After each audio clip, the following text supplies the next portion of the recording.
instruction. Diyan mo lalagay yung pera mo. So it's called self-cleaning toilet.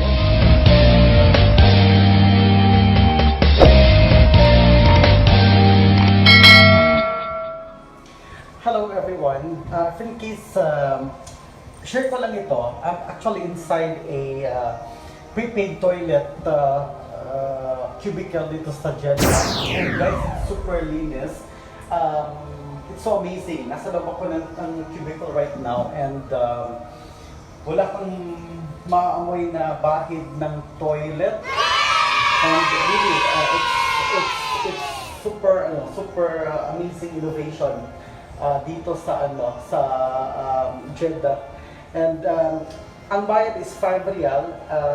Papasok mo lang yung pera doon sa box and you have to follow the instruction.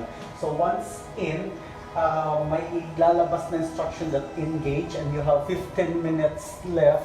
15 minutes time para magamit mo yung toilet. And really, super amazing kasi sa loob wala kang maamoy na amoy panghe. And tingnan nyo yung washing area is actually I don't know if it's dry.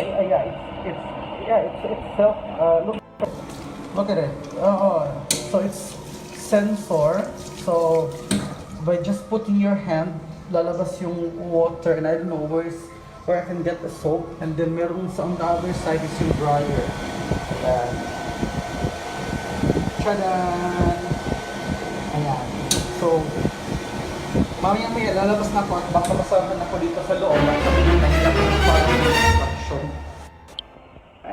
Yun. So going back. Ayan. So ito yung loob ng banyo. Pang.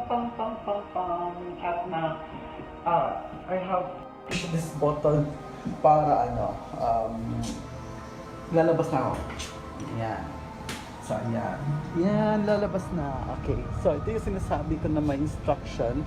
Diyan mo lalagay yung pera mo. So, it's called self-cleaning toilet. Ayan, may nakalagay na engage. So, please wait, self-cleaning. Ayan, may naglilinis na sa loob. Ayan. Please, prepaid toilets. Please follow instructions on the payment box. Otherwise, you'll be stuck inside. فلوس ودي؟ ايوه 5 ريال. 5 ريال؟ 5 ريال. بس كويس جوا. نضيف كويس. Okay, so that's all for now. Yun lang, sinishare ko lang yung experience ko ng prepaid toilet dito sa It's my first time to experience a prepaid self-cleaning toilet, guys. Ayan, super amazing talaga, promise. Okay, that's all for now. So I have to take my time to enjoy some of the sceneries here in Jeddah. So that's all for now. See ya, bye.